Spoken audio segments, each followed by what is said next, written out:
Hey, just what type of challenges does this Indiana Fever team present? I would imagine that guarding the three is important, or like your transition defense. Just what things sure to come to mind?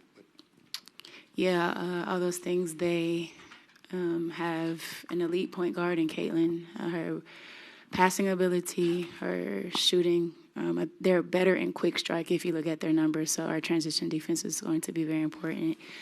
When they get like further in possessions, they're not as efficient, and so we know that they want to play fast and they want to find some early pocket passes. Caitlin and AB Leah Boston do a great job of just playing off one another, and just the way that they shoot the three. They go small ball a lot because Sophie is at the 4. So yeah, just a lot of attention to the detail at the start of possessions, especially as it relates to transition defense.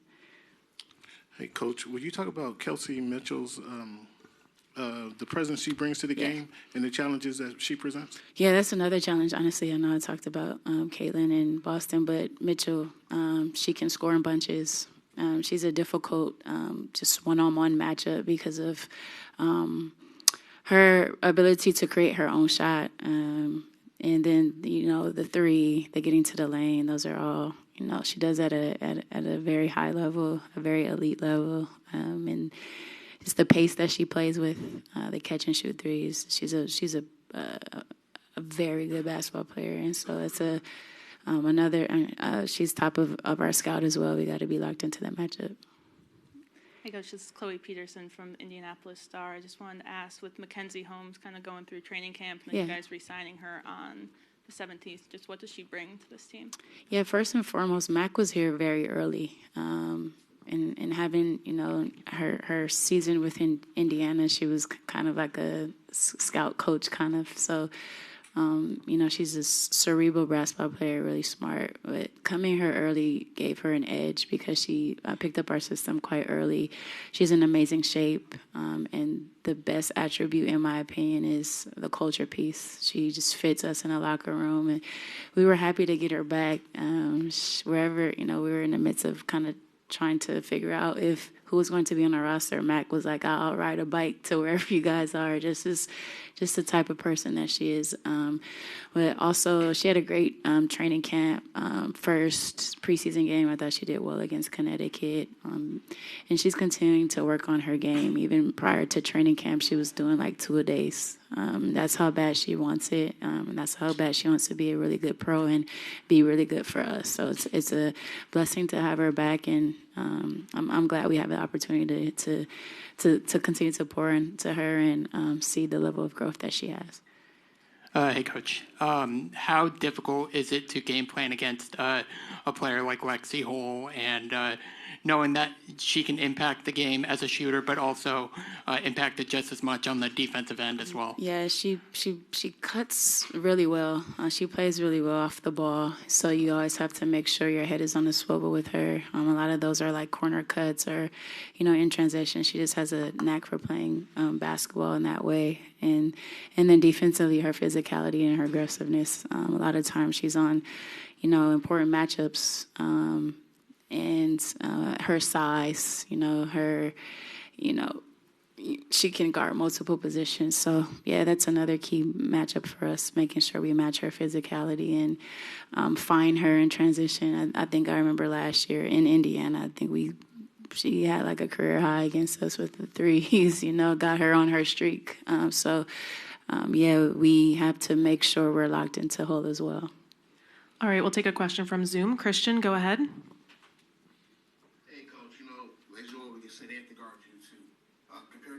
Yeah. The team shooting around 21.8% of their shots from deep. This year it's up to around 29. In the last 7 games, it's actually around 33, which is the 5th best rate in the league. You saw all the time as far as the variety has changed this year.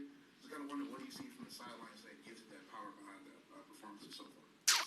Well, I think another key stat is our points in the paint. I think we're last 7 games, I believe we're topping that. In our wins in the last 7, I believe we're averaging like 40 plus.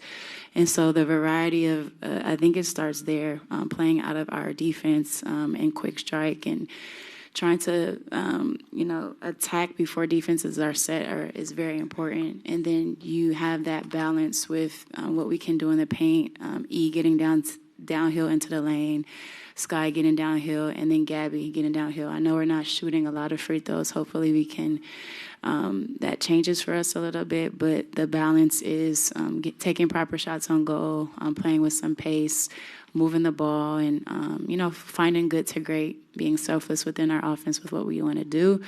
And the biggest thing is just having confidence, seeing some go through.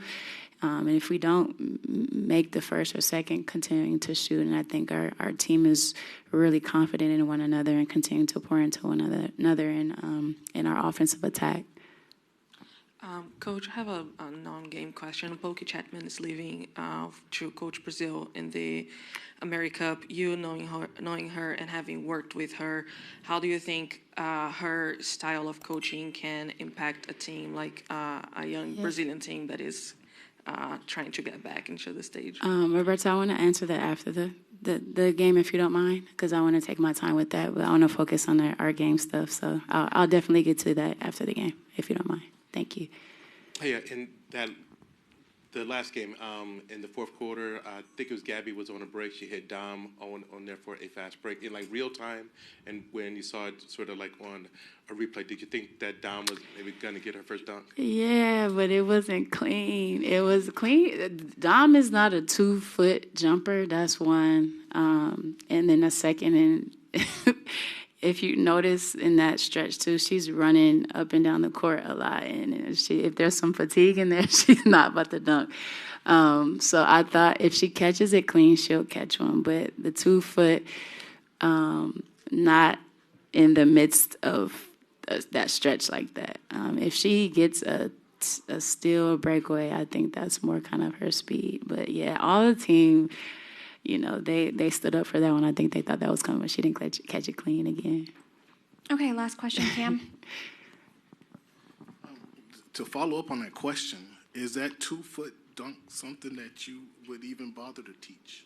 She can do it. I'm just saying. Just imagine you're running up and down the court, back and forth. That 2-foot ain't going to be as potent as if she was just entering the game. So I'm not saying she can't. She definitely can. We've seen it every single day. You see it in warm-ups when she does it. But I think she wants to be sure, and I second her being sure. Because if you're going to dunk and miss, you're going to get a different Noe. Thank you, Coach. Yeah.